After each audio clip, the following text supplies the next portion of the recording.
Good evening and welcome to the 22nd Peter Farrell Cup. We heard it from the man himself. Entrepreneurship and innovation are vital. My name is Lucas Hakewill and I'm really thrilled to welcome you here tonight to the finals of the Peter Farrell Cup.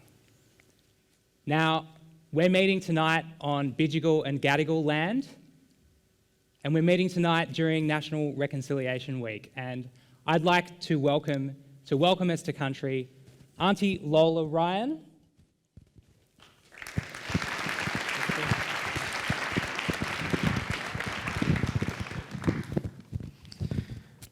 Well, Ngakami everyone.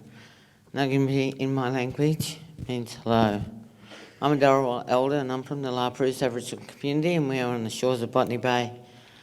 I'd like to pay my respects to elders past, present and emerging and extend that respect to any Aboriginal or Torres Strait Islander person present here today. It's a pleasure to be here to welcome you all to the Peter Farrell Cup finals. And I'd like to say good luck to all those participants and hope you do well. Our welcome to country is to ensure everyone is welcome to our land and hope that they respect our land and our culture. Our ancestors took care of the land as it provided them with an abundance of food. We are one of the oldest living continual cultures and have survived for over 60,000 years. Our traditional land is from Sydney Harbour to the Illawarra region. Our people walk the land seasonally to allow the rejuvenation of the food.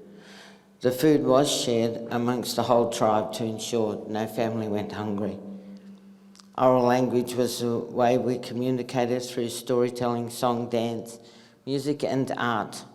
We still use these methods today to teach our children their culture and to ensure that it continues for generations to come, as there are over 300 different Aboriginal language groups in Australia.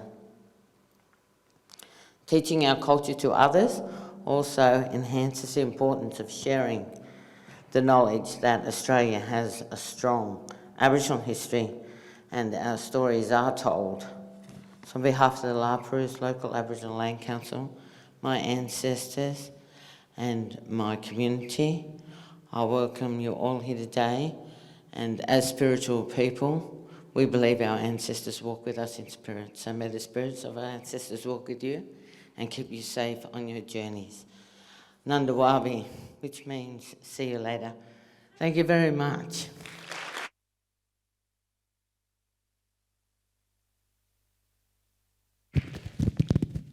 Thank you, Auntie Lola. So we're here tonight because of how important entrepreneurship is in helping us to commercialise research, in solving really critical problems with the world, and in building prosperity. We're also here tonight because Peter Farrell and the University of New South Wales has a vision of supporting early stage entrepreneurs and startups, supporting them, those people who might go on to become the next great Australian unicorn founders. And finally, and perhaps most importantly, we're here tonight to support 10 amazing teams who are walking on this stage. Nerves and all, they're here to share their ideas with us. Now, at the moment, they're sitting downstairs. They're pretty nervous.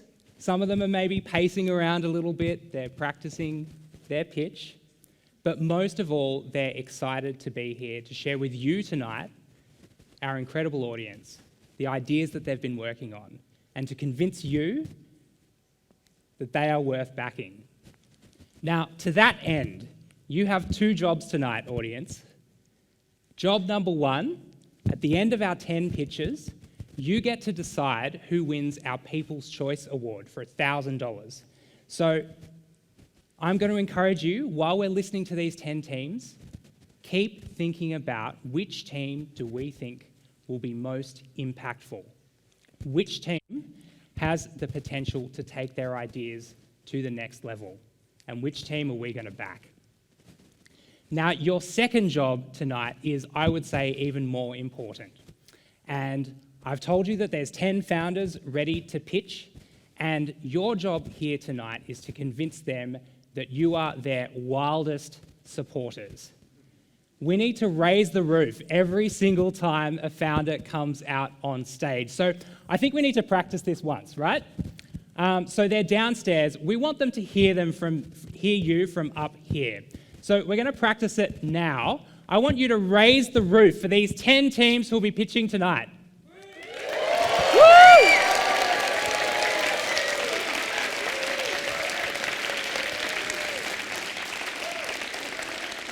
That's what we love to hear. And I hope we can hear that for all 10 pitches. We're so excited for them to share. Now, there's another group tonight who has perhaps an even more difficult job, and that's our incredible judges. Now, thankfully, we have 3 very talented and experienced people here tonight helping to judge the teams, and the teams will be trying to convince them that they're solving a problem worth solving, that their solution is the right solution for the job, and that their team is really going to bring this to the world stage. Now, our first judge has over 40 years of experience in building and scaling companies. He's been the managing director and chair of companies in a really broad range of industries, from mining to aged care, medical devices, and even a blockchain logistics company. He's a UNSW alumnus, and recently he's joined us as the entrepreneur in residence at UNSW. And his philanthropic support helps us to continue to deliver amazing programs like this. Ladies and gentlemen, please welcome Gary Zamel.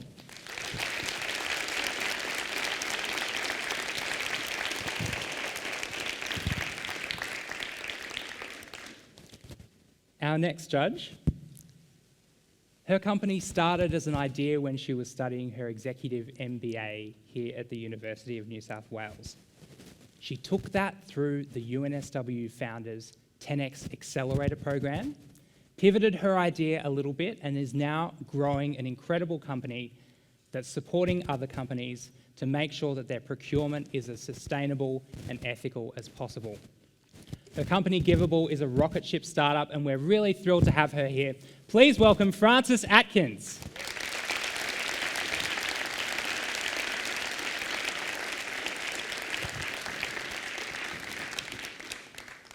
Our final judge recently returned to the University of New South Wales after a few years away. He studied industrial chemistry here and went on to a very distinguished career with leadership positions at McKinsey and the CSIRO, and most recently at the University of Technology, Sydney. He's passionate to improve lives globally through innovative research, transformative education, and a commitment to a just society. I am, of course, referring to our Vice-Chancellor and President, Attila Brungs.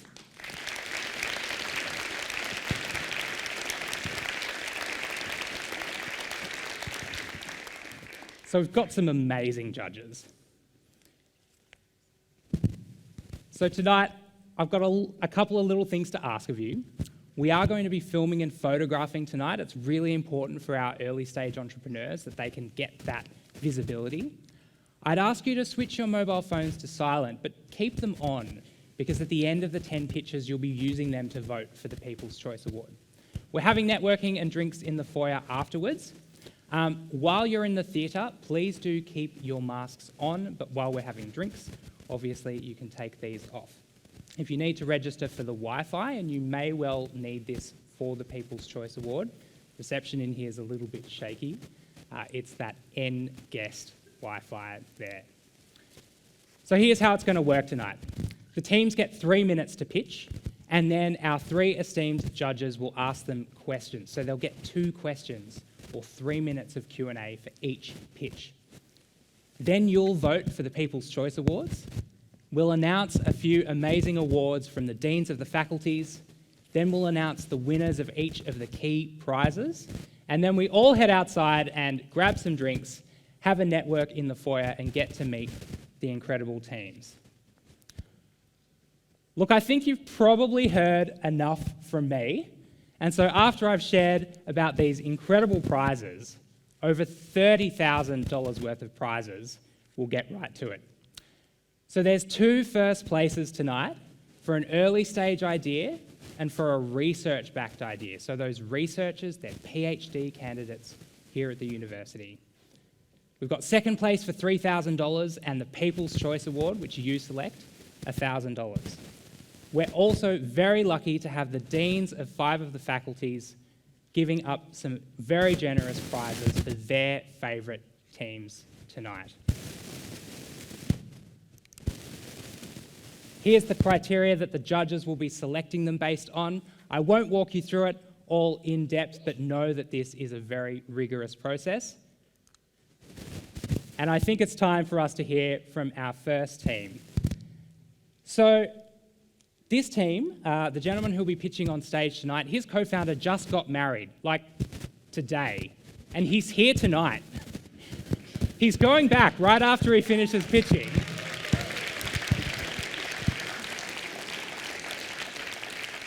So you know they're dedicated. They're researchers from the George Institute for Global Health who are dedicated to reversing type 2 diabetes. Please welcome Dr. Anthony from HealthGenix. Thank you.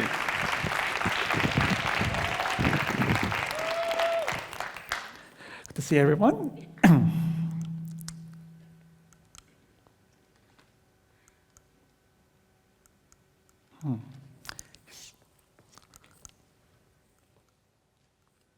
Oops, yep, it's working now. Thanks again. Let me start. Meet Robin. He's 40 years old and has recently lost his leg due to diabetes. As a doctor, I've treated many patients like Robin who had diabetes, which changed their lives completely. Every 5 seconds, 1 person in the world develops diabetes. This is preventable. Even 20 years ago, we know structured lifestyle programs can cut the risk of diabetes in half. But they took way too much time. People don't adhere to them. They are costly and inaccessible to most people in the world. Introducing HealthGenix, an actionable diabetes prevention program in your hand. HealthGenix treatment time is 75% shorter than others, meaning we're going to see much higher adherence. The app is personalized to individual users, adapting every day to increase effectiveness. We also prescribe tailored medication that improves success by 3-folds. HealthGenix is end-to-end digital, meaning it's accessible to anyone, anytime. It costs less than a daily cup of coffee, and our crowdfunding options makes it accessible to as many people as possible. Our initial business model is direct to consumers, followed by bespoke solutions for corporates. We will also engage and work with insurers and governments to reduce the huge burden of diabetes-related health expense. Globally, over 1 billion people are at high risk of diabetes, increasing every year. We can cut this in half. In the next 3 years, our goal is to get 1 insurer from Australia and 10 companies from India for a total of 2 million users. Our competitive advantage is 3-folds: lower price, medication, and crowdfunding and money-back options. Our journey so far has been great.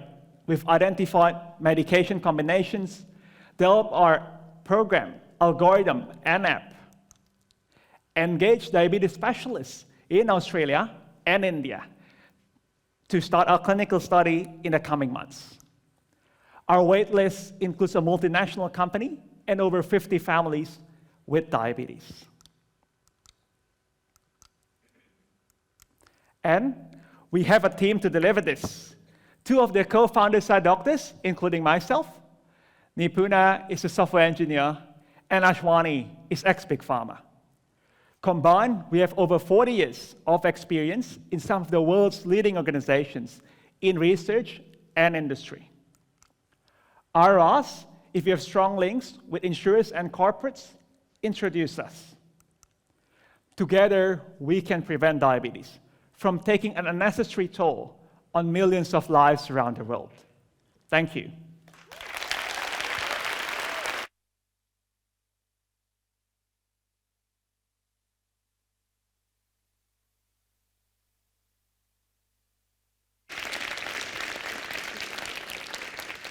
Congratulations, Team HealthGenics, and let's hand over to our judges for our first of 2 questions. I'll go first. Firstly, congratulations. I think you absolutely have solved, or you have identified a very key problem.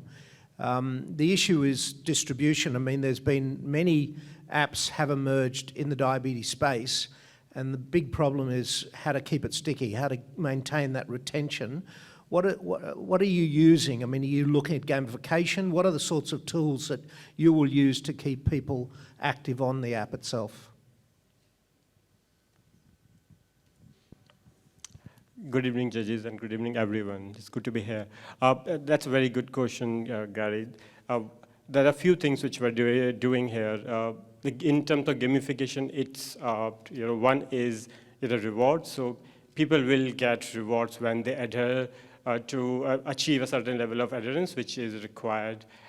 And the medication which we have seen, because it produces instant results, and so that gives confidence in users, and that brings back to them that, okay, this thing works, and we want to come back and use it over and over again.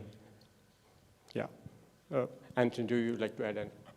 Yep, just adding a bit to that. So behavior change, the difficult part, if we think about memberships, people drop out in the first 2 months or 2 weeks because they don't get change. And that's where our tailored medication comes in, giving people the boost and confidence and motivation that they can do this. And then with our other reward system and also that crowdfunding system, where we have friends and family support them to reach their goals. That's among other things, some of the ways we increase that stickiness. Can I quickly ask, what sort of level of funding do you think is appropriate to budget to get to cash flow break even?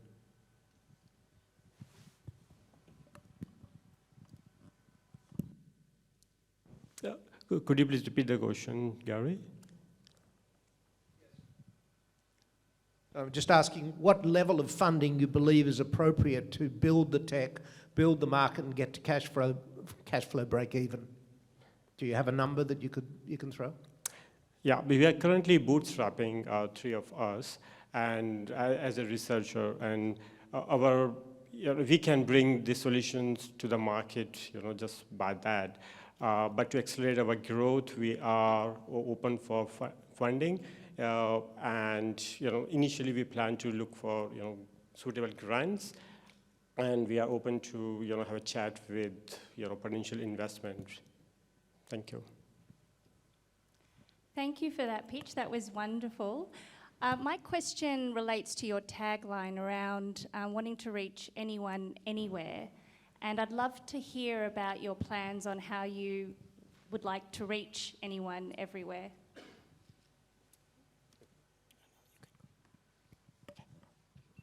Thanks, that's a very good question, I think all 3 of us are from LMICs, actually. I'm from Indonesia, he's from India, and he's from Sri Lanka. So LMICs, and also the George Institute, I think, has that goal, right, of helping those in need, in lower resource settings. Among others, for us, one of the ways is to use this crowdfunding model, where it's cheap for people here in HICs or in Australia, we can break that cost even lower. Secondly, we do a lot of things. We optimize a lot of things by automation and reducing a lot of this face-to-face interactions, which is the main cost contributor to a lot of the program solutions out there. So lowering costs, digitizing a lot of it, and also, I would say, providing other funding options to use the program. Thank you. Okay. All right, folks, give it up for HealthGenics.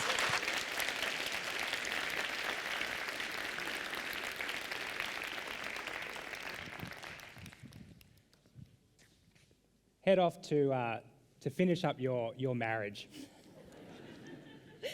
Now, if you're a student, it's easy to get stuck on a difficult point, and a little on-the-spot help could get you over that hump. Here to solve this challenge, it's tutoring done right. Paul from Spot Tutors. Thank you.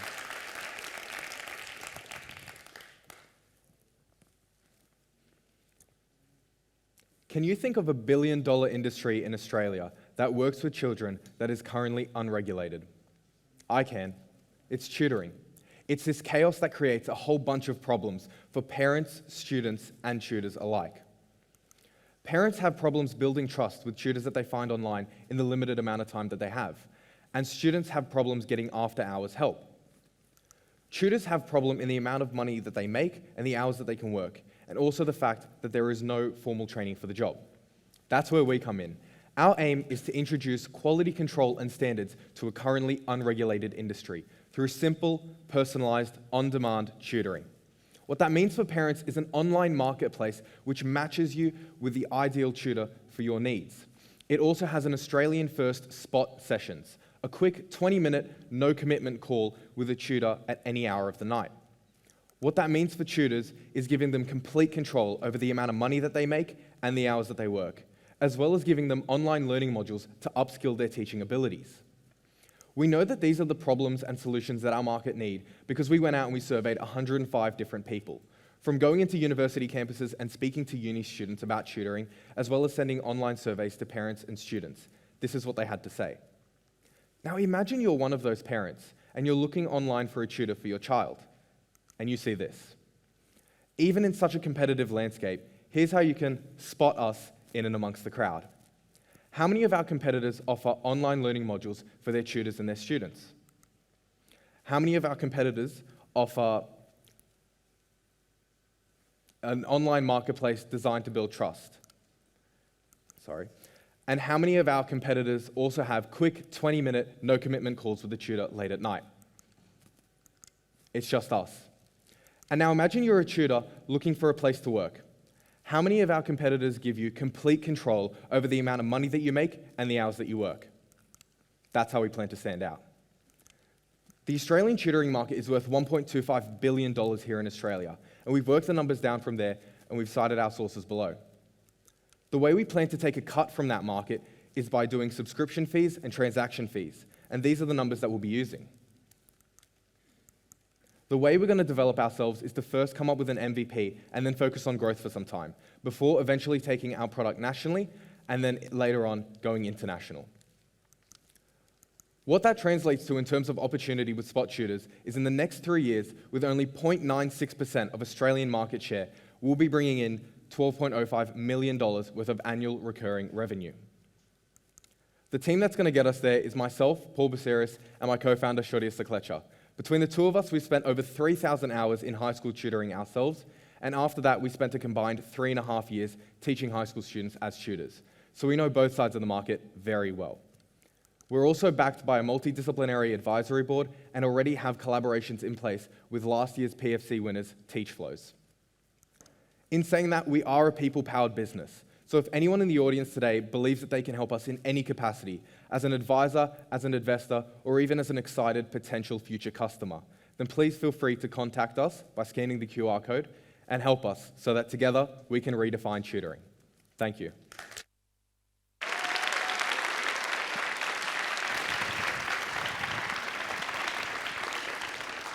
I think that's my favourite competitor analysis slide ever, just quietly. We might pass over to Attila for the first question.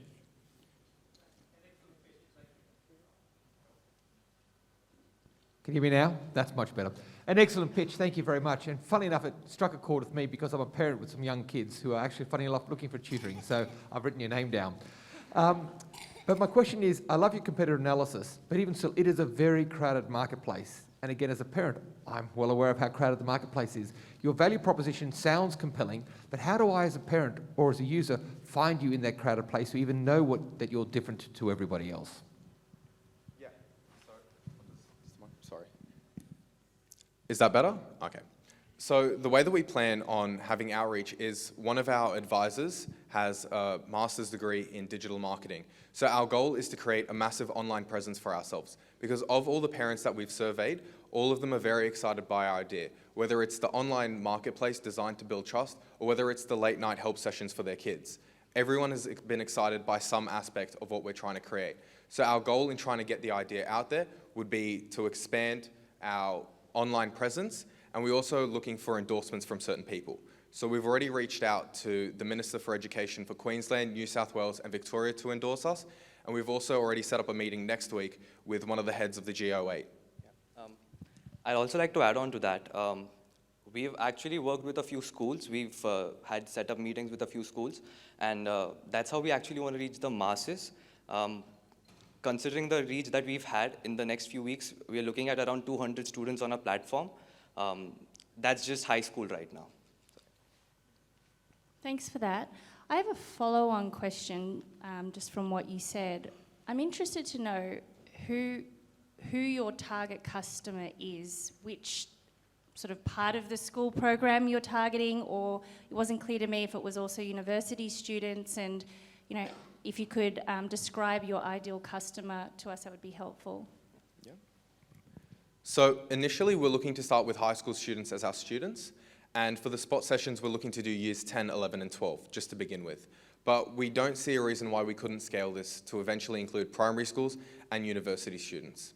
Our ideal customer on the other side of the market for parents would be someone who is very financially conscious of the tutoring and also very time conscious of how much they can give to finding a tutor online.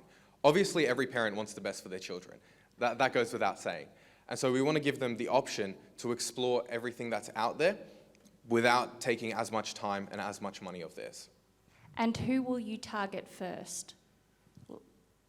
For parents or for students? That's the question. Okay, first we'll be looking to target high school students. So we'll be reaching out through social media advertising to reach the high school students, but the years 10, 11, and 12, the ones who are more committed to their own education and can take those proactive steps into bettering it. Reaching out to the parents, we're looking at more of the young to middle-aged parents, so from 25 to 40-year-old, more so targeting mothers, because through our research we found that mothers tend to be the ones who book tutors more so. Thank you. Thank you. Give it up for Team Spot Tutors. The back's falling out a bit. Does anyone else use their phone before bed? Lying in bed, scrolling? Right, you probably know as well as I do, and when I'm using my phone before bed, it's not great for our sleep hygiene. Here to fix the impact that this has on our sleep, please welcome Shruti from Olonix.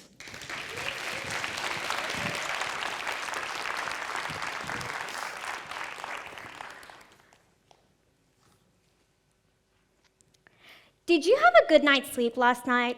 We've all been there. It's 12 a.m. and you're in desperate need of sleep. You bargain with yourself, just one last TikTok.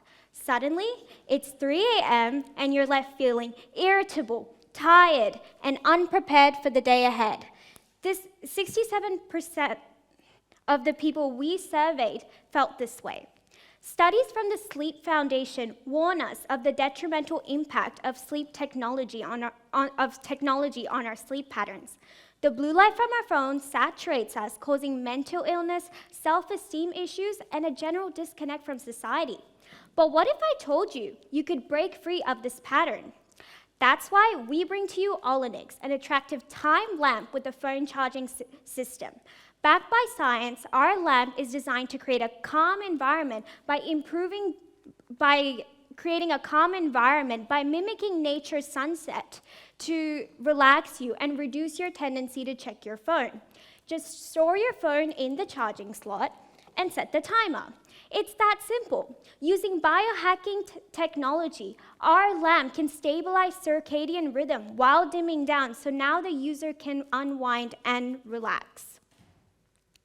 With our sleek model prepared to foster healthy habits and create powerful routines, Unlike existing sleep technologies in the market, our product combines biohacking, mindfulness, and smart technology into one solution. There is no other product in the market that has our out-of-sight and out-of-mind approach. With one simple step, our product can transform the quality of every individual's sleep.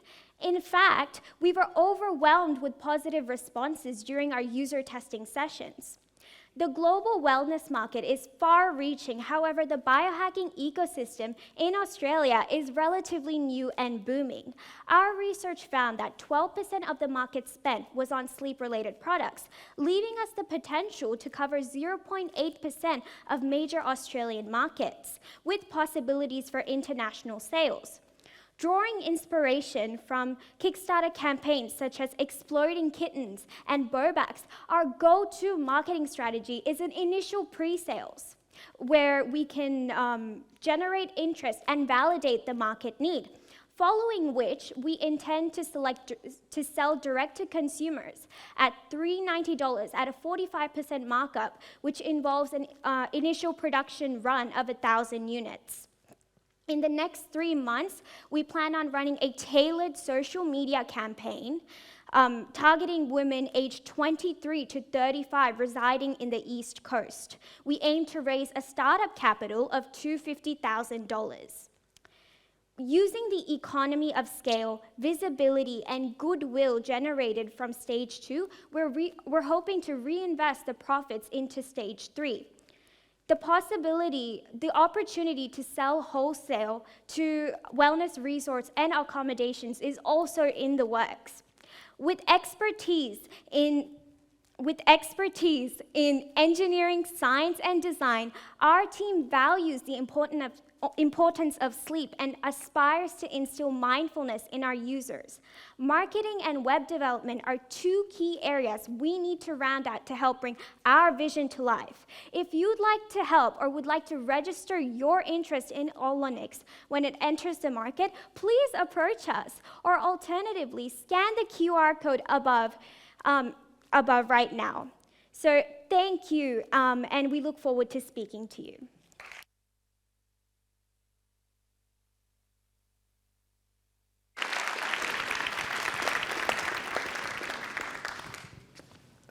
I'll go first. Thank you for that. That was fascinating. Maybe I'm from a different demographic, but why would I not leave my phone in another room? So this is one of the first questions we always get asked, and it's interesting that you should say that, because by the same token, if you look at the biohacking market, which we are targeting, you look at something like 8 Sleep. That's a technology, a smart technology, that people are willing to spend $3,000 on. It's a smart blanket. You can achieve the same result with a blanket and a fan, right? So by the same token, we think that there are the people there, we've done the research in the market, there are the people there that are looking for a technology-based solution to interrupt their relationship with their technology. As bizarre as that might sound to you, we think the market is there, and that's our thoughts on the market research. Does that mean I can have it on a mindful meditation app at the same time as I fall asleep? Yeah, so you definitely can. So we've been looking into getting stage 2 with a speaker integration, so you can sort of have that. At the moment, we're just focused on getting the prototype to market and getting the dimming feature and that sort of thing sorted, but that's definitely in the works. Okay, now. thank you.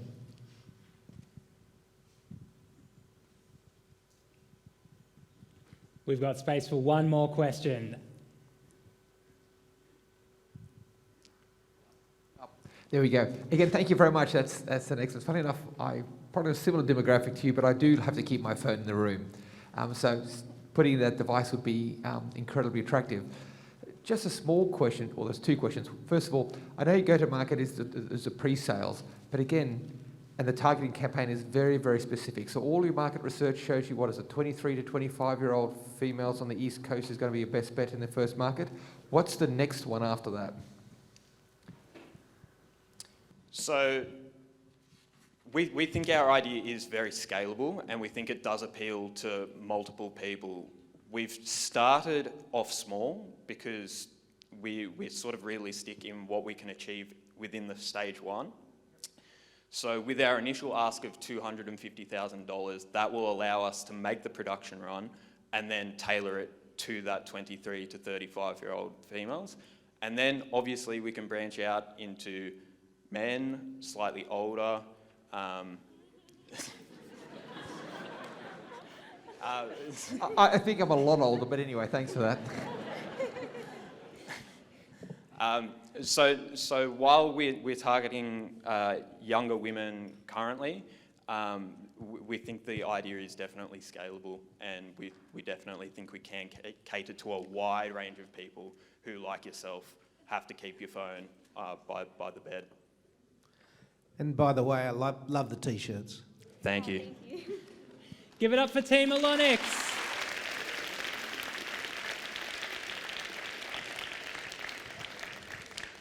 Hey, I think I can see a few people waiting in the wings. You're on the staircase. We've got plenty of seats inside. So while I'm gas bagging, come in and find a seat, okay? Make yourselves comfortable. Now, this team, unfortunately, is our first COVID casualty.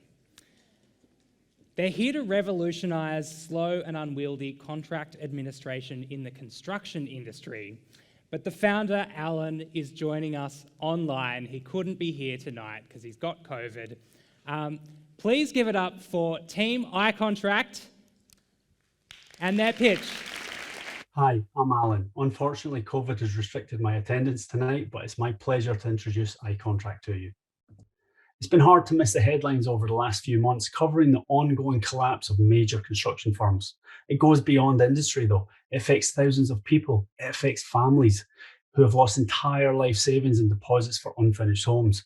More construction firms liquidate each year compared to any other sector, and half are trading as insolvent. Much like this presentation, COVID has certainly affected things through supply chain issues, but the industry is no stranger to volatility. 2/3 of all industrial dispute come from the construction sector, with the main causes reported every year, and which I've also seen firsthand in my work since the 1990s, has been generally centred around the contractual environment. It is manual in nature and it's outdated. The technology landscape in the industry has finally evolved, but the increase in data has actually made human contract administrators a huge bottleneck. The time is now to unclog this block by providing a digital tool that can interface with each software and systematically analyse the appropriate contractual cause and effect in real time. Over 5 years of PhD research has resulted in the focus of 2 product modules, payment and variation management. In any event, the iContract will apply the appropriate contractual logic that will then fetch and process the required data from the relevant sources. The software will then do the detective work in any contractual situation in an instant, and with more accuracy, freeing up valuable human effort. Several project management software providers are established in the industry, but none offer automated analysis of external data to inform the appropriate contractual outcomes. I've used many of these platforms personally in projects like Barangaroo and Sydney Metro, and while the tools are useful, they do stop short of the iContract concept of real-time analysis. The product will be a cloud-based software as a service and, in line with industry standard PM software, will cost between 0.6% and 1% of project value.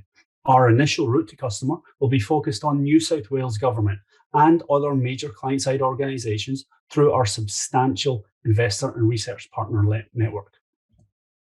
The construction sector is one of the largest globally at approximately 15.2 trillion, and generally contract admin comprises 1% of this cost. Through our network and with the New South Wales Government's priority for construction innovation, we project that we can implement iContract on 20% of their project pipeline within 2 years and at a conservative 0.6% cost rate. I am now in the final stage of my PhD project, which will produce a proof of concept tested and validated by industry practitioners. We are finalising pre-seed investment of 200,000, which will facilitate a more sophisticated outcome during this phase, and future funding will then focus on product and market development. We have the right team to deliver the iContract, and we also have significant industry involvement, including 3 global multinationals in the construction contract and software sector and 2 local project management and offsite manufacturing specialists. we ask for other disruptors from construction and client organizations to get in touch, to not only participate in shaping this product, but to also give your company a competitive advantage by becoming early adopters of a groundbreaking technology.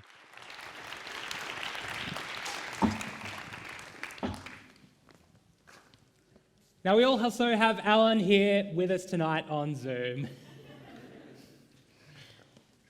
Let's hand it over to the judges for our first question. Okay. Thanks for that.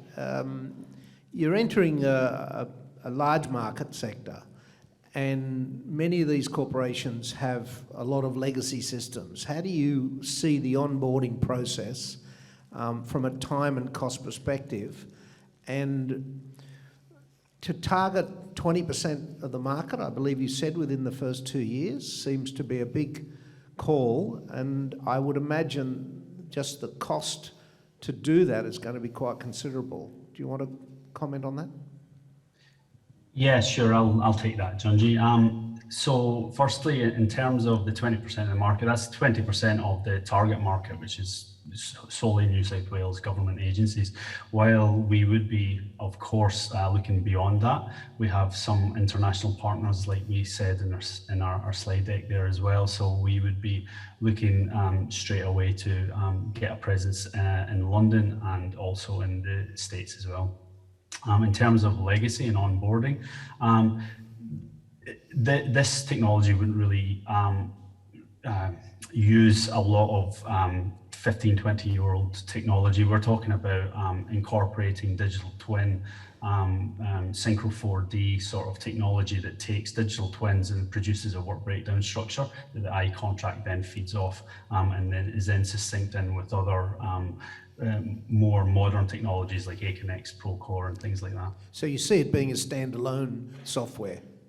No, absolutely not. It's very much a middleman software. We're not looking to take on any of these larger corporations, but none of these software providers are actually looking at the contractual analysis and real-time elements. But aren't you required to integrate it to the other platforms that they're already using? Absolutely. But I mean, I guess when you said legacy issues, I mean. Well, the legacy issues are the other platforms that they already are operating and using on a day-to-day basis. That's what I mean by legacy systems. So you're needing to integrate, I take it, through an API to those existing systems.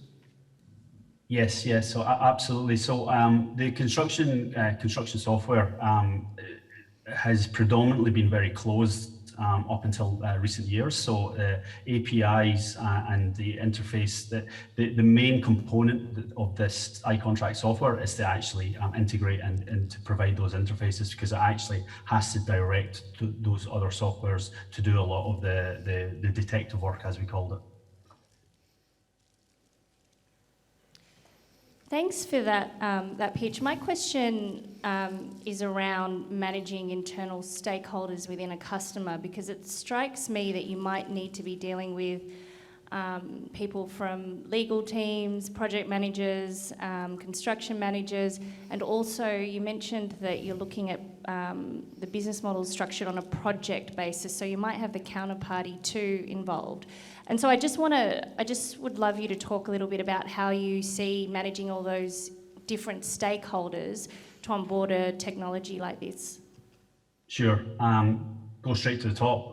In my experience, it's essentially why we're targeting the client side and government agencies and things like that. So basically, the people holding the purse strings dictate what software gets used. So we don't necessarily need to target the contractor side, as long as the client side and the governments, whoever owns the project, dictate the software, and that's why we would target them. Of course, we'll need to have input from contractors. They're the ones to be using it, but they'll essentially get told what to use. That's how it happens. And in terms of internal stakeholders within those client organizations, again, we'd be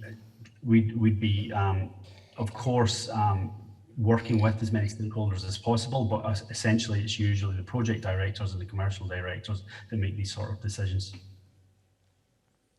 Thank you. Folks, give it up for iContract. Thank you, Alan, for joining us online.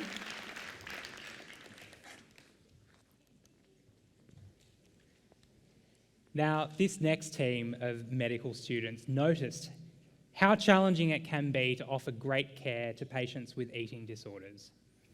Here to fix this for healthcare professionals, please welcome Junpei from ICAR.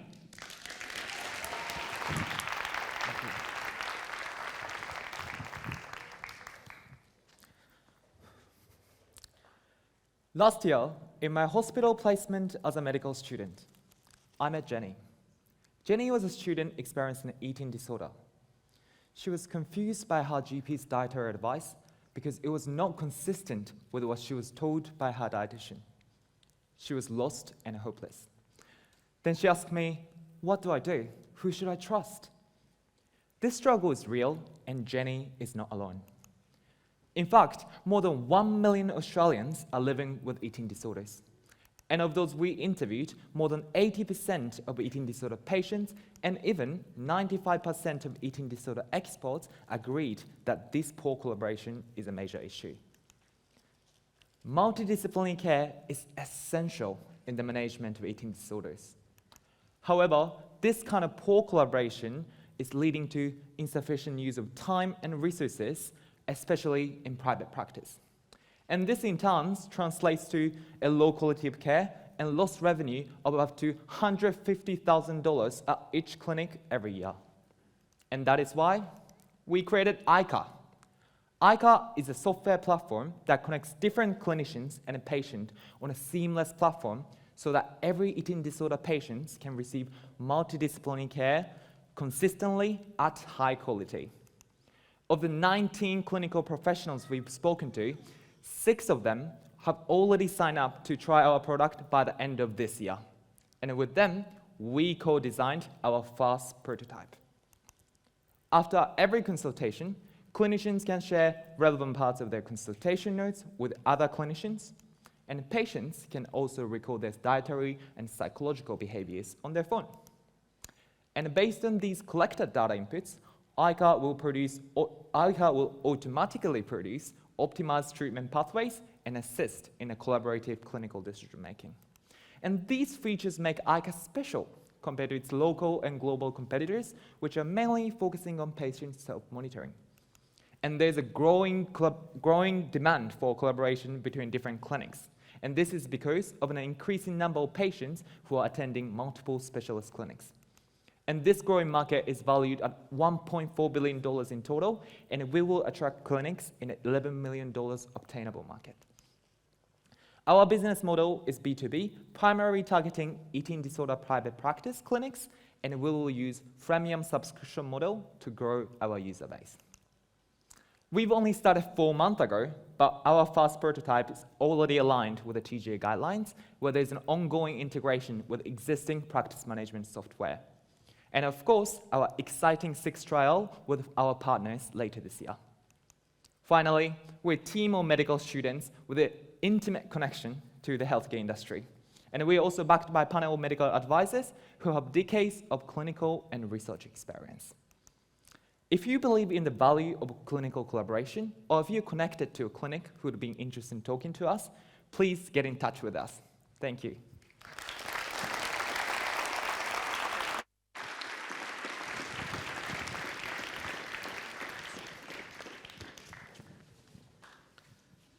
Well done, and I think it's a very interesting application for new technology in a long-time issue. How do you see yourselves balancing your life between your own professional career currently and building and driving a business? Are you ready to jump ship from where you currently are to actually build this as a venture? Yes, definitely. That's exactly why we started Peter's Farrell's Cup. So even though we are medical students, so we are currently in our research phase, so we have plenty of time to devote on our idea. And then as we move on to as a career as a doctor, I'm pretty sure we have a lot of connections, and we have planned to expand our team to boost our capability as a team. And I'm pretty sure our input as doctors or medical students will be valuable to our future teams. Again, thank you very much. As you said, it's an incredible use of technology. And as you well know, probably with medical students, getting that multidisciplinary approach on not just the challenge that you're facing around eating disorders, but many chronic care really needs that multidisciplinary approach. How are you going to evolve your system? Have you got ideas of how you want to evolve your system after you work up one of the first 6 trials around eating disorders? And how are you going to make the system learn, as in terms of as each clinic sort of gets used to using the system, how are you going to build that into the next versions?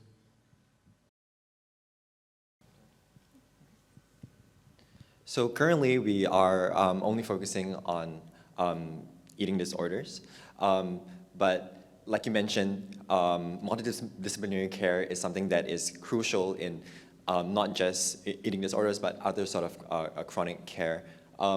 We chose to focus on eating disorders mainly because we know for a fact that there is this gap in collaboration right now, especially in private practice, and so we want to target that. We definitely do see ourselves scaling this in the future, especially for other mental health services, particularly since the clinics that we are working with also deal with other mental health issues, and that's something that we're definitely looking into. Speak about technology. Can I just quickly ask, are you looking to target obesity? That's not the focus that currently we are focusing on, but we have a lot of connection with a psychiatrist and psychiatry. So we are aware that in the other mental disorders, including the depression, they have like growing need for collaboration between different professionals. But so we are, as Gary mentioned, hoping to scale up to there, but at this point of the stage, not yet. Give it up for Team ICA.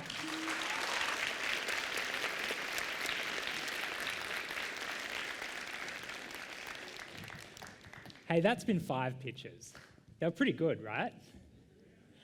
So we've got 10, halfway. Normally maybe we'd be feeling like it's time for an interval. I'm going to give you a bit of an interval vibe because we're still a little bit full up. I think we've still got some people waiting around on the side. So I'd like your help on one thing. If you're towards the outside of a row, but you can see that there's lots of empty seats in the middle, can I get you to hop up now? This will be a great interval activity, get the blood flowing. So if you want a moment to kind of move around, have a bit of a jiggle, can you move in a little bit to the middle for me, please? And that'll make sure if we have any stragglers or people who are stuck on the stairs, that will be your chance to shine and grab a seat. Shake out the sillies, exactly. I am so with you. I've got the sillies tonight. We'll give you a couple of seconds to make yourselves comfortable, shake out those sillies, and then we'll introduce our 6th team for tonight.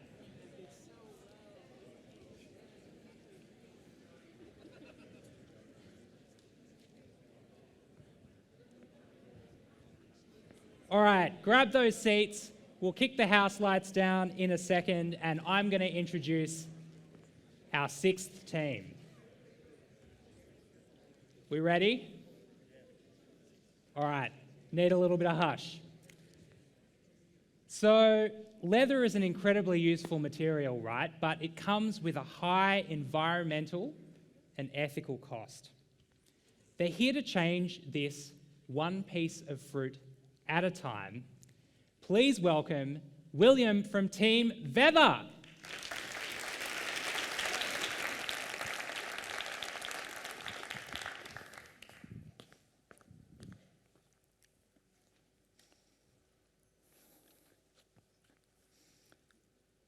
Good evening, everyone. We are Veather. Did you know to make 1 square meter of leather consumes 1,700 liters of water, outputs 65 to 150 kilograms of carbon dioxide, and 20 to 80 meters cubed of wastewater per ton. Now keep those very numbers in mind. Now in Australia annually, multiply those very numbers by 116.9 billion. That is how much impact we create when we make leather. Our solution to this, pleather comes in alternatives as PU and PVC. From credible sources, it is known that 1 kilogram of PU foam creates 7 kilograms of carbon dioxide. So, our solution to this is a high quality, sustainable, and animal-free leather made from oranges. What did I say? Oranges. So, a manufacturing process involves 4 simple steps: inputs, mixing, heating, and dehydrating. Current marketing global trends that exist today is that there is the desire for more vegan products, a desire for animal-free products, a desire for decreased production costs, and looking into other industries such as the automotive industry who want to invest into more environmentally friendly materials. So, the current leather market sits at $407.9 billion in 2021 and is expected to expand to $531.3 billion in 2025. The current vegan leather market sits at $41.5 billion in 2021 and is expected to expand into $89.6 billion in 2025. The current serviceable Australian vegan leather market sits at $48 million, and we hope to earn $720K in projected revenue. So, in our first year production, we hope to produce 15,000 square meters of leather, achieving a profit of $100K. 2 years later, we hope to expand to 45,000 square meters of leather, and we'll achieve a profit of $288K. 5 years later, we hope to expand to industrial scale, producing 150,000 square meters of leather, achieving a profit of $1.32 million. So, our pricing breakdown. 80% will come from production costs, and 20% will come from the profits. We hope to achieve a profit of $9 per unit square meter of leather sold. As leather, we are a B2B business. Our supply chain will come from anti-food waste regimes and juicing companies, etc. We hope to start small in fashion and design industries and hopefully expand into the automotive industry. So, our unfair advantages over others is that we have a lower production price, we have a material that is produced environmentally friendly, we recycle food waste, and our product is produced locally. So, this is our team, and our ask for tonight is that we are looking for people we're looking for suppliers and partners in the fashion industry. Follow us on our journey and feel free to ask us any questions you may have. Thank you.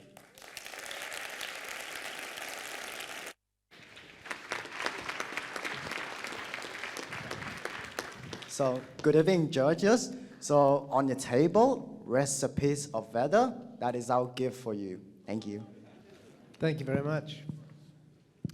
I'll kick off. Can I just ask, what test work have you done against possibly your other competitors, but also the existing leather product in the market on issues like flammability, and how much destructive testing have you done on bendability and resilience for this product to meet the applications that you're targeting? Okay, so that's a very good question.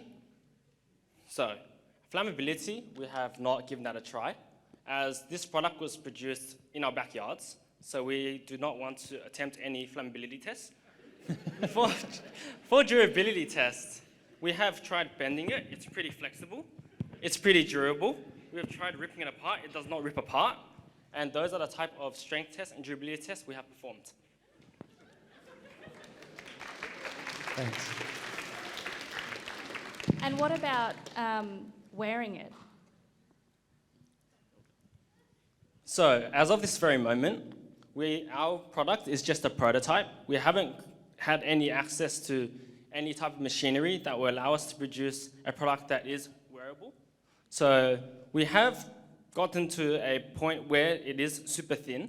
So what we did was we compressed it, but then there wasn't a material that was large enough to actually create into clothing as of this very moment. Again, congratulations on a wonderful idea. I mean, I'm still struck by the numbers you have of how much waste is produced in leather. Something maybe if I could suggest, particularly in the fashion industry, because the fashion industry, when they move towards sustainable products, it may be that not only, as my colleague said, testing against existing attributes of existing leather, but it may be that your product has a whole lot of additional attributes that leather doesn't have. So again, close collaborations with the fashion industry at this stage, at this early stage, as you're developing a product, might help you target what type of properties you want in your product. Give it up for Team Veather.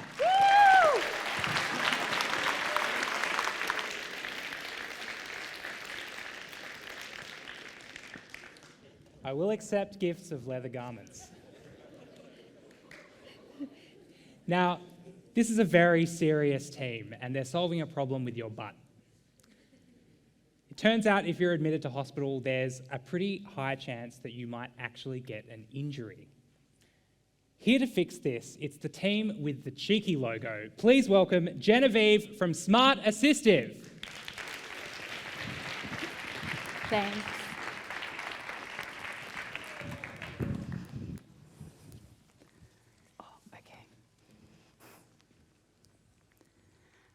Imagine going into hospital with one injury, only to come out with another. How would you feel? You're still in pain, you're still at the hospital, but now you have a pressure injury. Pressure injuries are completely preventable, yet we still have a prevalence of 12.9%.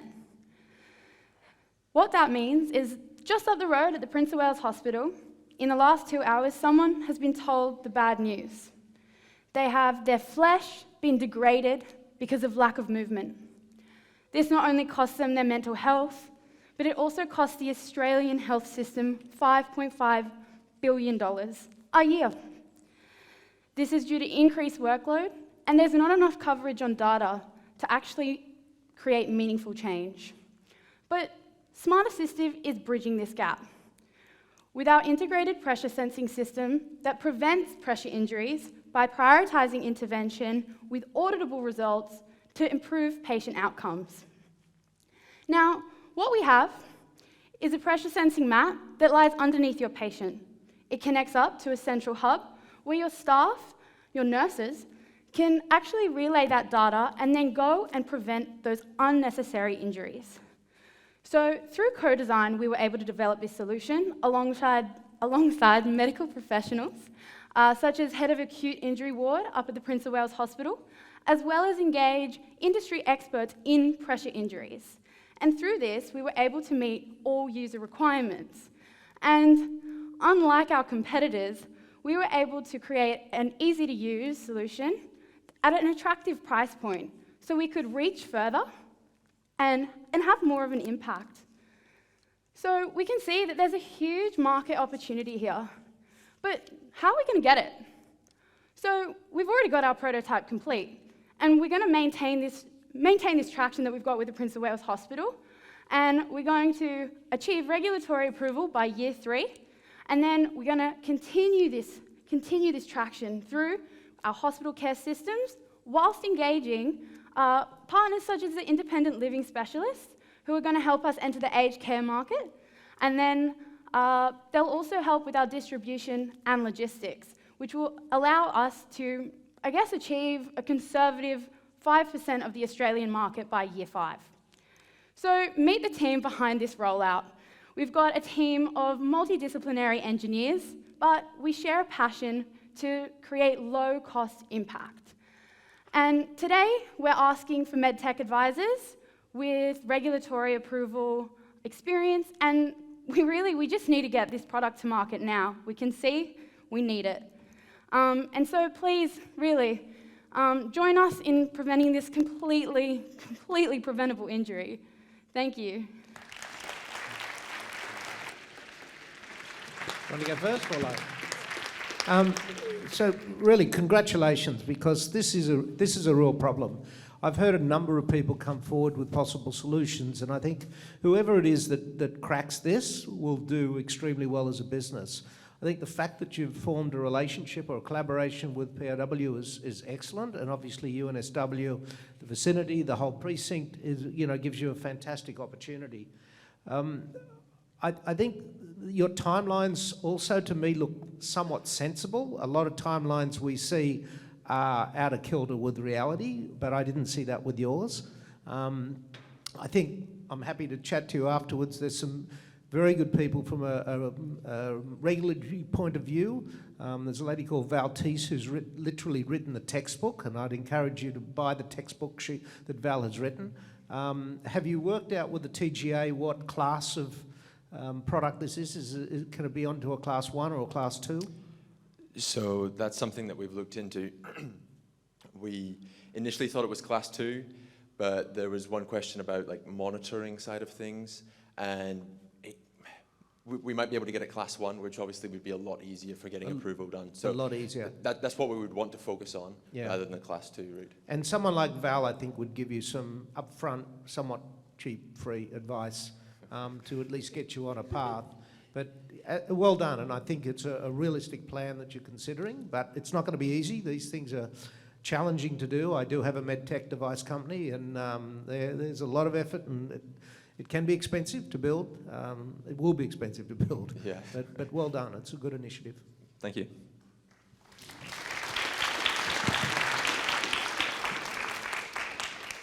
I'm not a health or medtech founder, but I have observed through the university programs just how long it can take to bring these types of products to market. And I think one of the the things as a founder is to really focus on what you can, what's within your control today and what you can focus on next. And your path to market slide was overwhelming, but as said, realistic. So that's great. So with that in mind, what is it that you're going to focus on in the next 6 months to sort of get you through to the next, the next part of your journey? You want me to do it? Yeah, I'll take it. Or you can take it if you want. I'll do it. Okay, I'll take this one then. So, like Dan said, we've got our prototype, very, very stage 1 prototype. We need to get it to MVP point where we can then put it into the hospital system and try and get some evidence to then support a regulatory application. So our focus is definitely 6 months is hopefully MVP, or at least close to MVP, so that we can kind of get that regulatory approval step as soon as possible. Thanks. It sounds like, as you say, 6 months, getting it in and being used in some sort of prototyping is key. And so developing those relationships with those partners and looking to branch out might be, a key thing to focus on in the next 6 months. Thank you. Have you looked into intellectual property and any sort of industrial design to help you with the IP situation? Short answer, no. We've done a little bit of looking at the IP for like the hardware and the software. Hardware, there's already prior art out there, so that's no hope. The software side of things, we definitely would be able to, particularly the algorithms, once we've got the data, that's proprietary stuff, so that would be worth it. In terms of industrial design, we haven't looked into that. I'd encourage you to go to the industrial design school and find some smart skills and try and add some skills. And also the Michael Kraut Centre, where you've got prototyping capability. You may find there's people down there that are happy to work with you on some prototyping. Yep, thanks for the suggestion. Give it up for Team Smart Assistive.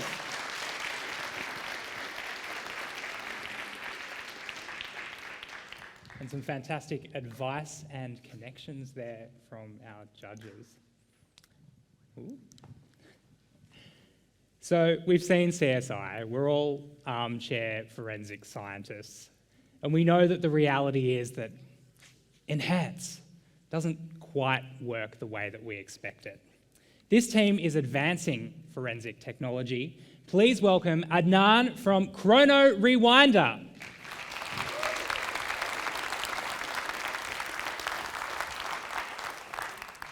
Thank you, Lucas. Imagine a crime scene where the only evidence left is an incomplete fingerprint. With our current forensic technology, I could tell you that the suspect already escaped justice. Hi, we are Chrono Rewinder, and we are talking about ChronoSensor. 30% of fingerprint evidence is unusable in court. Incomplete or damaged fingerprints prevent detectives from accurately comparing and matching suspects. Currently, fingerprints are sent to forensic labs and analyzed by purpose-trained scientists, which is a very time-consuming process leading to a trend of increasing fingerprint backlog. This is where ChronoSensor comes in. Chronosensor is a portable birdcage-sized biosensor that can analyze components of fingerprints, even if the fingerprint is incomplete, to determine the age of the fingerprint and the person's suspect's biological sex. Chronosensor is aimed to be slotted onto on-site investigation, but before lab analysis and after sample collection. This will ensure it will provide real-time, actionable information that can be used by investigators. Chronosensor will provide value by being easy to use, first to market, and advancing forensic technology by introducing new ways to analyze fingerprints and reducing analysis time. New South Wales fingerprint specialist Michael White informed us that our technology will be the holy grail of forensic investigation and revolutionize criminal proceedings. Our customers will be the Global Police Bureau, such as chief police ministers.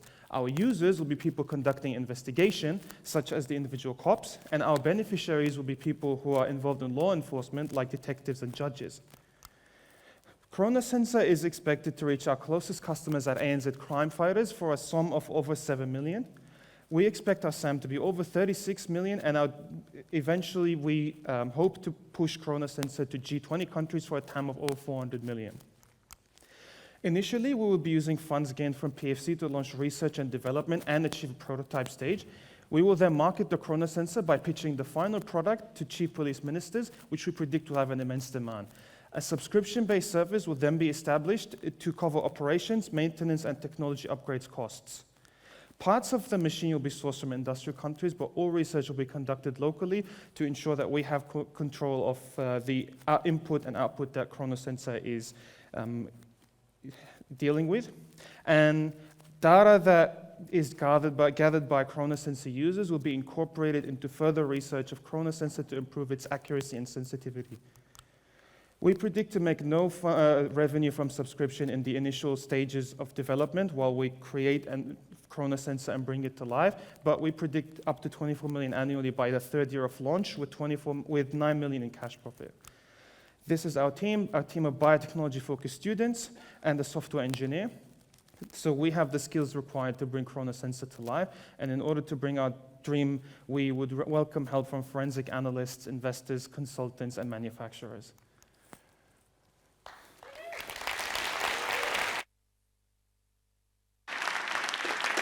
Can I ask, have you had any involvement in the forensic area of criminal? Not us, but our third team member who's not here. He is involved and he's interested in getting into the forensic field, and he's already contacted people there. So he's the one who actually got us to Michael White through the New South Wales Police HQ. I mean, congratulations. This is not a problem. Well, maybe it is known as if you're in the sector, but you obviously identified that there is a problem, there is a need in the marketplace, and you're going about it from a bioscientific perspective. I think that's really good. You've targeted a niche within a niche, and they are, in my mind, the best ones to go for. So it looks very interesting.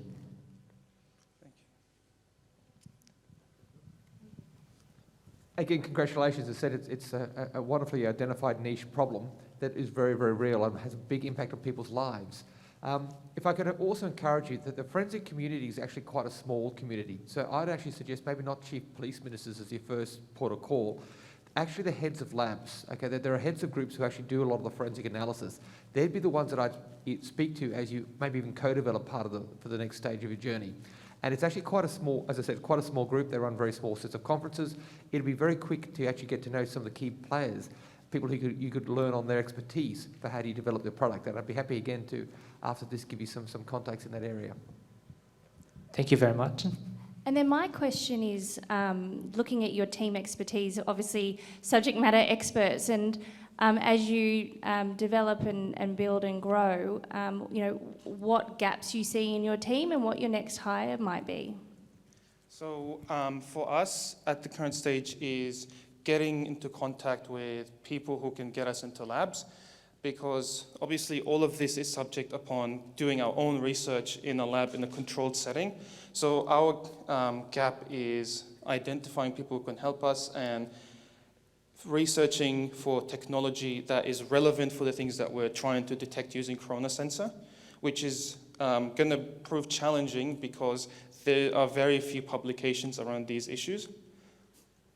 How do you see yourself funding this in the first phase at the seed stage? Could you repeat that question? How do you see yourself funding this in the seed stage of the development? For funding, we want to do initial research first, and then we'd like to pitch and gather more funding from other sources, from investors. And then from there, we keep building until we develop our product, pitch it to the police, chief forensics, chief ministers, and then hopefully we can get traction there and they buy our product. We expect at least 40% of, let's say, ANZ to use our product and using our subscription-based system. Yep. Folks, give it up for Team Chrono Rewinder.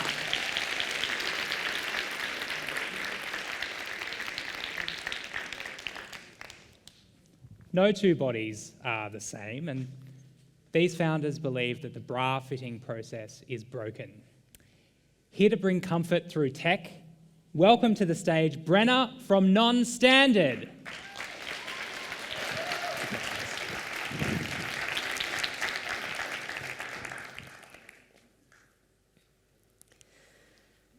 Imagine how much chaos the world would be in if 99% of men found their underwear uncomfortable. So why is it that for people looking for a good bra, it's like looking for an oasis in the desert? We all know that one person that can't wait to take their bra off as soon as they get home. In fact, from our research, we found that only 1% of the population wears the correct size bra and finds it comfortable. We validated this through our research and from our surveys, with 56% of participants recording a severe pain level of over 7 and only 4% getting fitted within the recommended timeframe of once a year. Unfortunately, wearing the wrong size bra can lead to permanent physical disfiguration. At Non-Standard, our solution is to create a composable bra alongside our mobile fitting app. Users can create different scan profiles depending on where they are in their menstrual cycle. After scanning, they'll be able to pick and choose the different components of their bra, whether it's larger cups, smaller back, and wider straps for extra support. We can compose that for you, kind of like putting Lego pieces together. We're able to calculate users' measurements by using infrared technology. It measures the time light takes to reach an object and return back to the camera. From our survey, over 60% of participants said that they would use our app to fit themselves from the comfort and privacy of their own home with confidence that no images will be taken. Currently in Australia, David Jones is the only store that offers alterations on bras. On a global scale, while there are brands out there that custom make bras, there are none that offer fit technology. 40% of our total market is made up of women aged 25 to 45 with a cup size of larger than double D. Of this total market, there are already brands addressing people with larger cups and larger backs, but not larger cups and smaller backs. Our obtainable market is worth $4.3 million. However, this figure does not account for the people who are left out of these statistics due to how they identify. As an e-commerce platform, we're driving sales through direct purchases and our subscription model. We'll also license our technology out to traditional retailers as we see this as a way to increase our footprint and market share.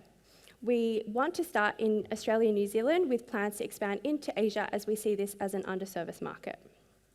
I am Brenna, and along with my co-founder, Dave and I, we're passionate about creating a good environment for people to wear bras. We're a really unique team with a large skill set, and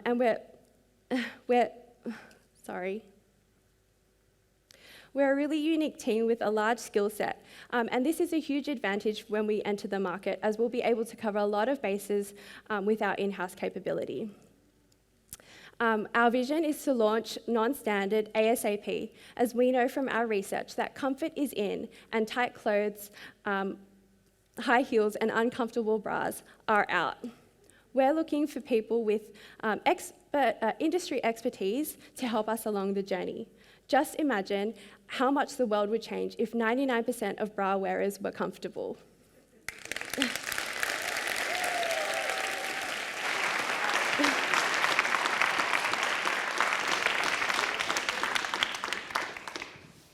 Thanks so much for that pitch. I loved it. Know the problem, so can relate. I guess I've got a couple of questions for you. There are plenty of companies out there that are trying to solve this problem, probably in a different way to you, and it's great to see the use of technology here, which sounds exciting. My question is around the manufacturing of the bras and how you deal with each order being vastly potentially different from the next, and if you could talk to that a little bit. Do you want me to? So to begin with, what we're looking at doing is essentially being able to custom different portions of it. So we'll start with, say, if you're a 32A, okay, we know that this part is a wing, you'll need this, and as a cup. In the long run, where we'll be heading is to essentially try to build an API into the machinery so we can custom make it that way. That's a longer term journey though.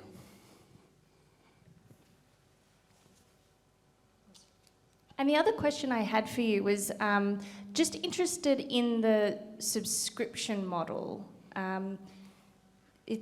Yes, if you could talk a little bit about that. I found that interesting. We've also had this discussion between us back and forth, so it was pretty interesting. There was about 60% of people said they would sign up to a subscription model. We saw it as a way of essentially solving that problem where women aren't getting themselves measured or fitted.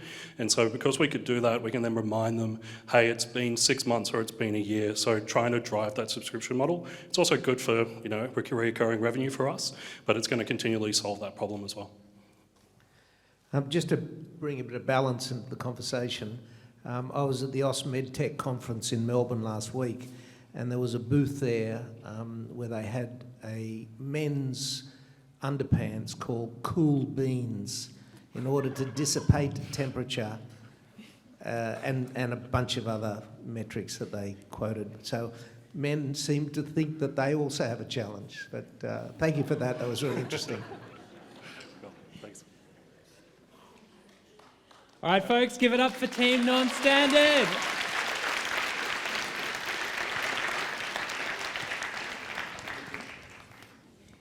If you walked past our event space down at the Michael Crouch Innovation Centre over the last couple of weeks and peered in the glass, you might have seen a gentleman with a pair of lab goggles perched on his head, diligently practicing his speech for the Peter Farrell Cup.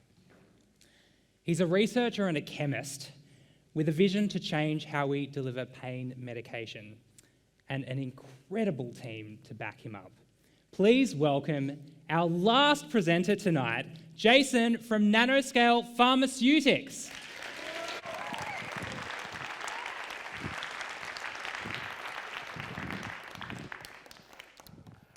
All right.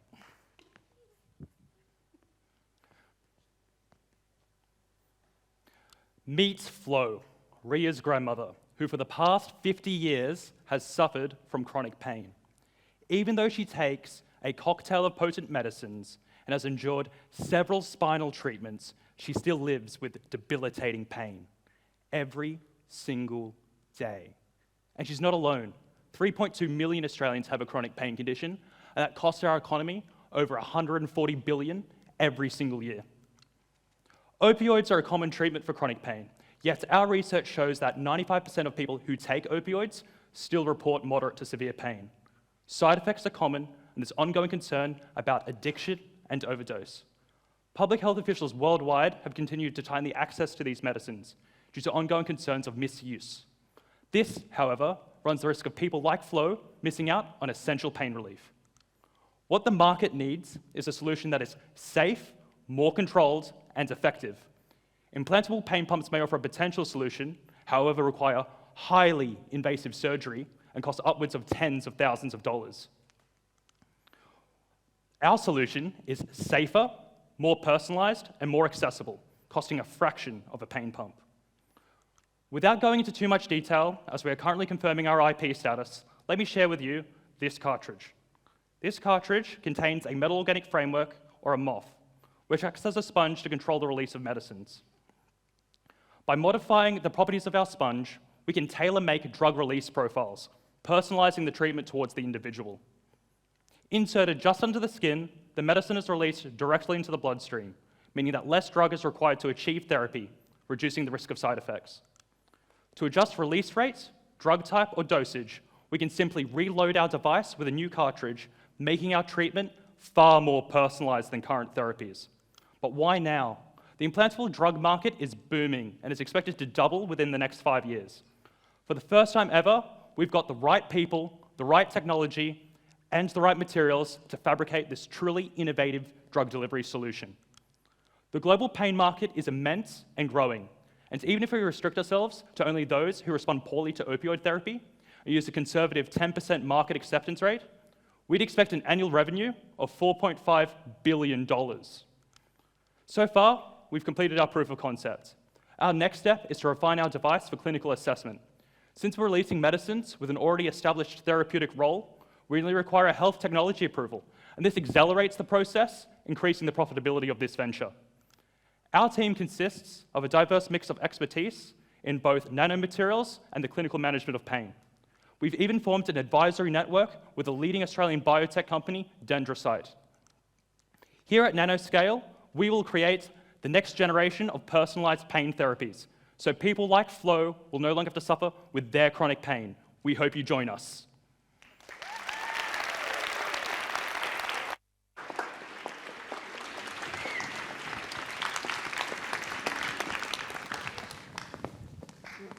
You're certainly spot on with your market niche. Pain is a huge issue, and it's over the next decade or more, there's going to be a massive investment going into pain.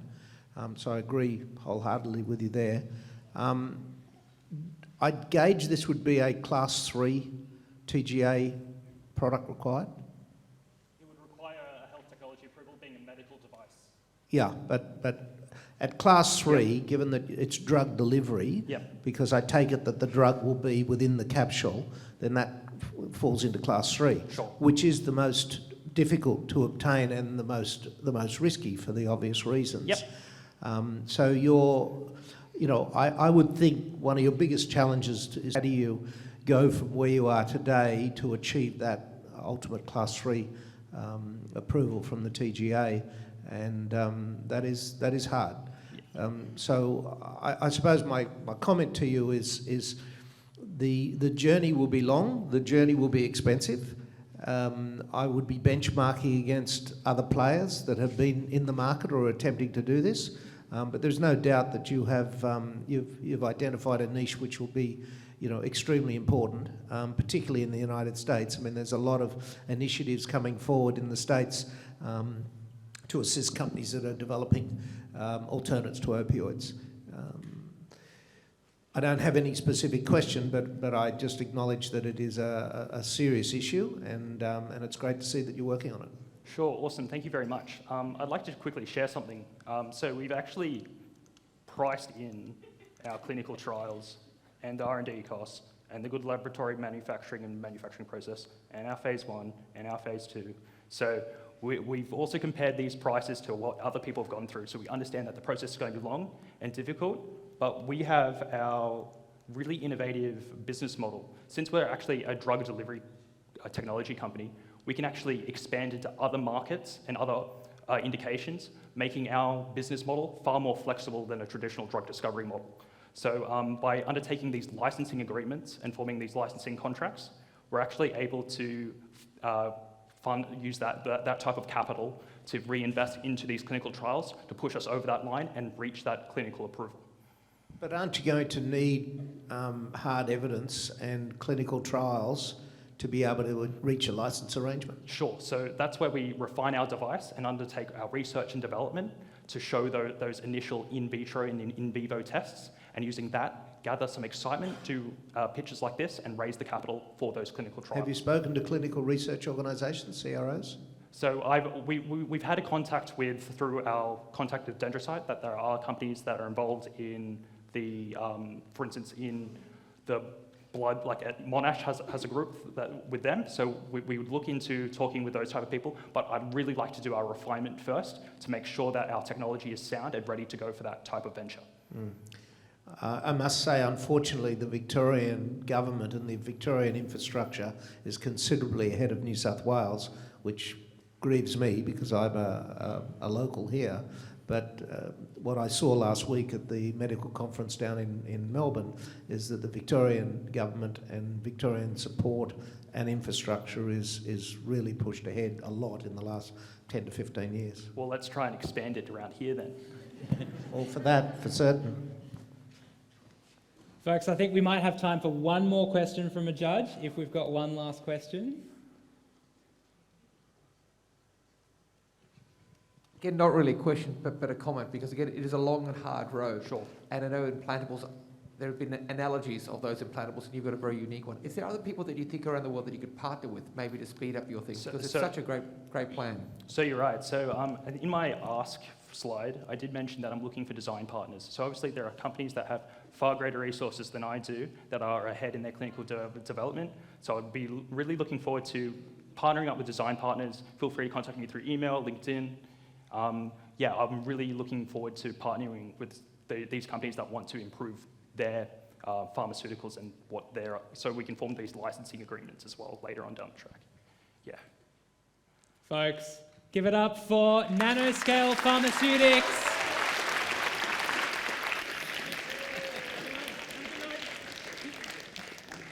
Yep, here's your clicker. Congratulations. Oh, how am I going to... I can't talk to these. So a huge congratulations to the 10 teams who've pitched on stage with us tonight.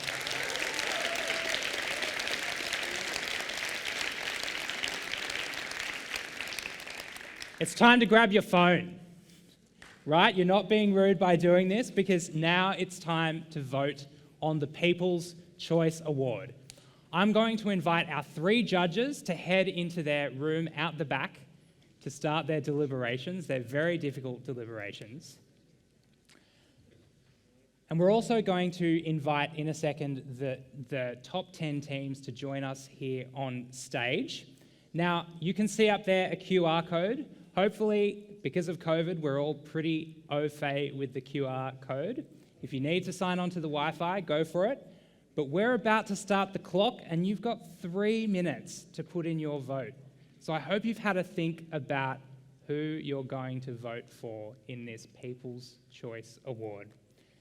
Let's get those teams coming on stage. We'll play a bit of music while we wait for that 3-minute count, and then we'll start announcing the awards.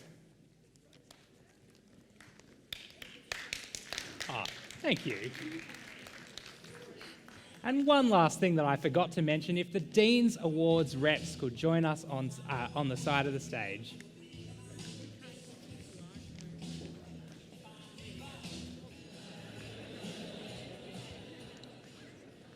I think it's time.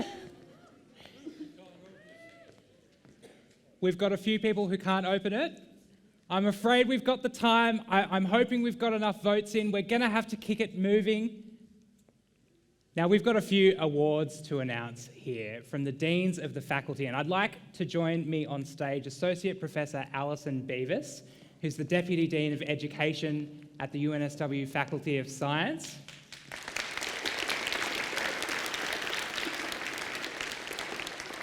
Now, Alison said that this team has presented an innovative solution to a significant societal challenge. They're bringing together a diverse group of experts, and they're well placed to take this concept through the set phase of evaluation. And the award for the Dean of Science goes to Nanoscale.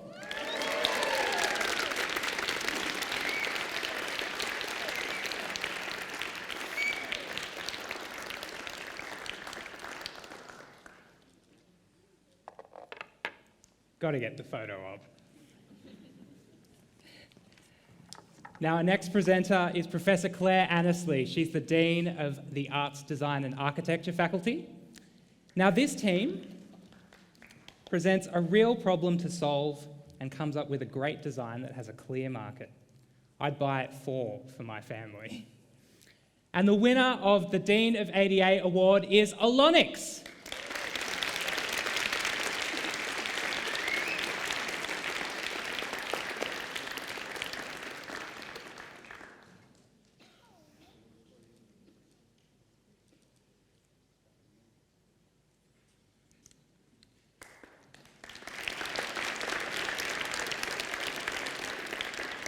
Now, Professor Ian Gibson from the Faculty of Engineering, the Deputy Dean of Industry Engagement, Innovation and Research.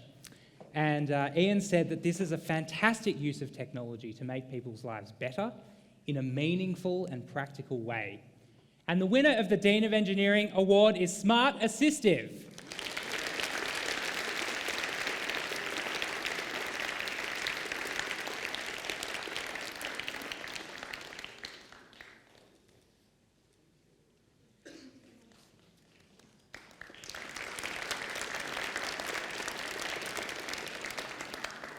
From the Faculty of Medicine, Professor Phoebe Phillips, who's Associate Dean of Partnerships and Engagement. Now, Phoebe said that this team has identified a real need for such a product and the potential impact of this amazing solution. And the winner of the Dean of Medicine Award is ICA.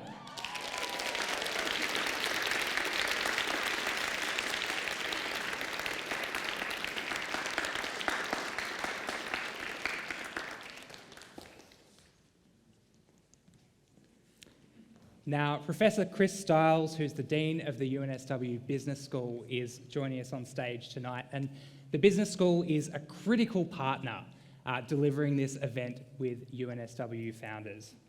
Now, Chris has said that this team did a great job of identifying a real customer need and demonstrated how their solution could help and the steps needed to scale the solution. They also had a very memorable opening line. Of course, it is Team Non-Standard.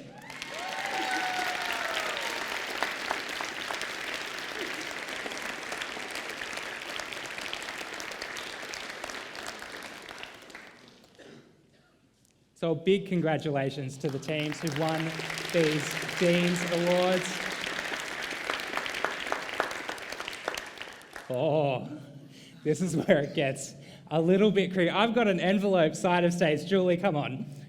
My wonderful colleague, Julie, she's been backstage all night. She's been with these teams the entire way around. Julie Pham, you've been wonderful.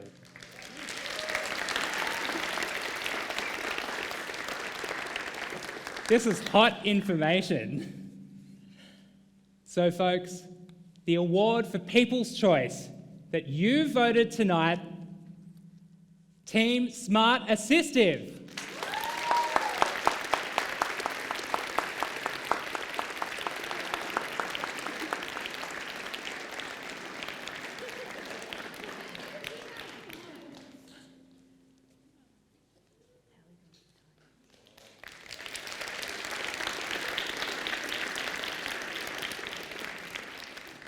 Now, I'm wondering, do we have some judges backstage?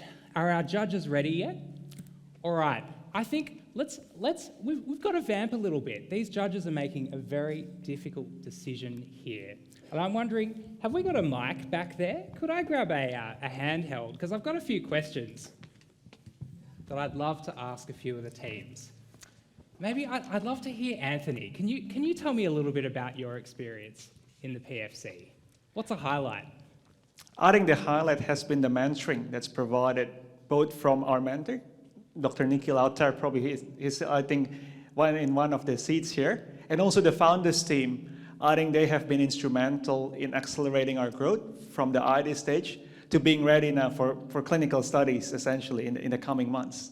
So I think kudos to the mentoring and support that's provided. Fantastic. So some mentoring and support there, Anthony. Shruti, you've just won an award. How are you feeling? I'm so ecstatic. I was a bit nervous going on stage, so I didn't really know what to expect. So this is a really big deal for me. Thank you so much. What's been difficult about this process? I think the whole journey, right? Like, it's been difficult, but a very exciting and challenging process. Difficult in the sense, meeting up with these different people that you don't know about, getting to know them, and then going through the entire process. Yeah, it's been a great experience. Thanks, Shruti.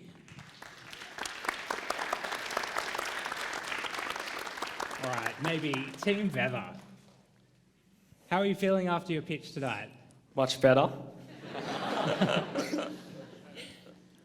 What do you think will change now that you've gone through this experience of pitching on stage to this amazing group of people and judges?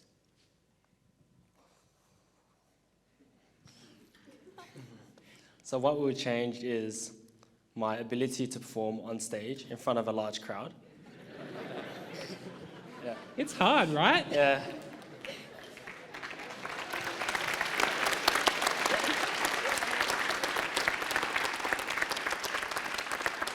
All right. Jason from Team Nanoscale, can you tell me a bit about your preparation process? Because I feel it was a bit more rigorous than most that I've seen. Yes, I had spent many an afternoon memorizing this presentation and being able to pitch it in this fashion. So it just shows you practice makes perfect, and you just got to keep practicing until it all works, hopefully.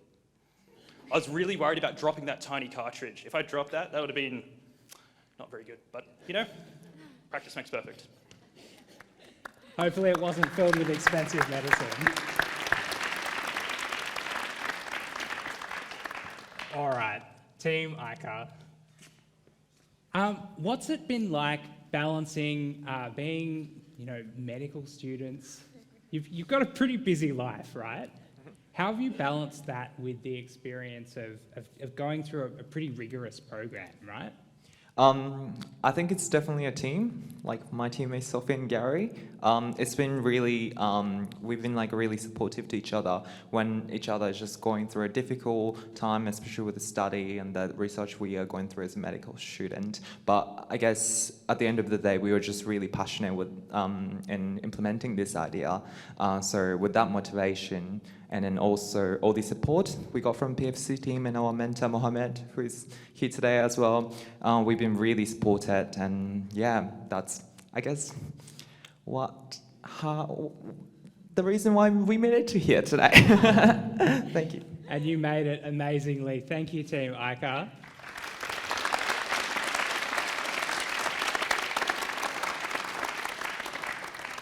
I can see a few folks on the side of the stage.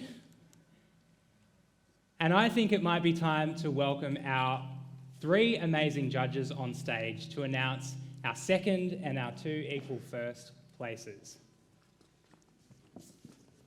This is a bit of a drum roll. I don't know who's won. So first up, we've got... Oh, here we go. This is hot new information. We'll start with second place. Francis. Can you tell me a little bit about this company? What did you folks think about this company that made them come in at second place? Okay, so for this company, we, all 3 of us have seen a lot of pitches, and this one was quite unique. We hadn't come across too many, or I haven't seen any in this particular space. It is quite niche, but we also think that represents an opportunity. Sometimes the smaller the market, the easier it is to get in and get those conversations going and get to the right people. So, yeah, that's what we liked about this. We'd love to see it, grow and flourish. Fantastic, and we can't wait to see it grow and flourish. Team Chrono Rewinder.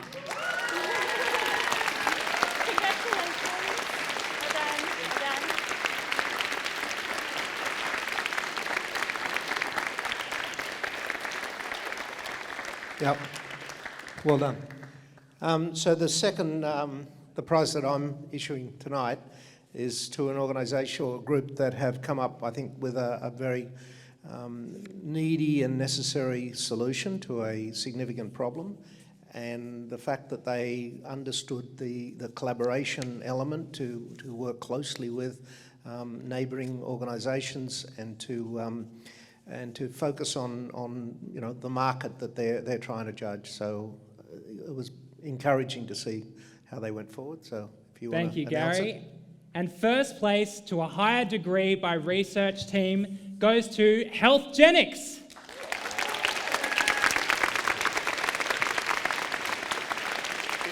Pleasure.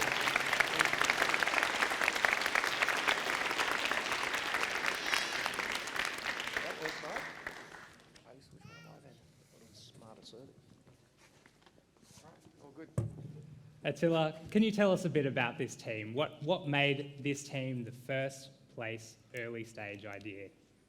So from us, I think the focus that this team had on a very specific problem, but a problem that many, many people face, okay? And then the way that they pulled together their team to actually give them all the skills that they need. And finally, it was also about building very important relationships in sort of the value chain of making sure that this product gets to market.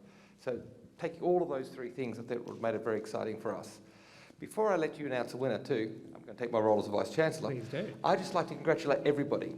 I mean, tonight I've been in many of these pitch sessions and tonight was just amazing. The things that you all do, the way that you do it is quite inspirational. So I want to thank you very much for this. I'd like to thank my audience for turning up tonight. But one of the things that I'm so excited by is making UNSW like the top university in Australia for entrepreneurship. But that's in itself is part of the journey. Each of you are going to go out with your companies and actually make the world a better place. And so that's why I was so excited to be tonight. And I think I would like to thank each and every one of you for your incredible efforts. Thank you very much.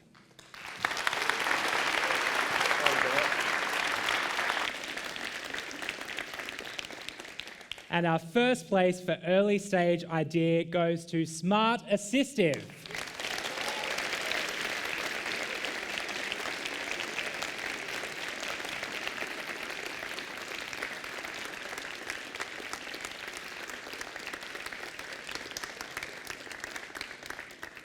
Now, we owe a huge debt of thanks to our incredible judges, to the amazing mentors, many of you are in the audience tonight, to the fantastic teams.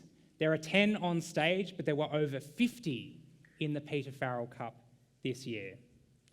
To you, our incredible audience, for keeping engaged, for shaking out the sillies, and for picking our amazing People's Choice Award.